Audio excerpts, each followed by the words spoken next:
Welcome to Sri Lalitha YouTube channel. ఈరోజు recipe వచ్చేసి బోడకాకరకాయ టమాటా కర్రీ అండి. పెట్టి ఆయిల్ వేసుకుందామండి. ఫస్ట్ ఆయిల్ వేడైంది, పచ్చిమిర్చి యాడ్ చేసుకుందాం, అలాగే ఉల్లిగడ్డ కూడా.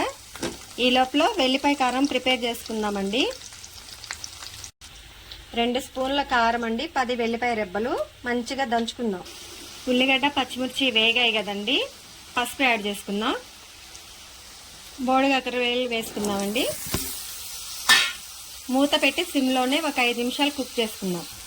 బోడకాకరకాయ 50% ఉడికిందండి. టమాటా వేసుకుందాం, అలాగే సాల్ట్ కూడా యాడ్ చేసుకుందాం. వెల్లిపాయ కారం వేసేసి మూత పెట్టి సిమ్లో కుక్ చేసుకుందాం.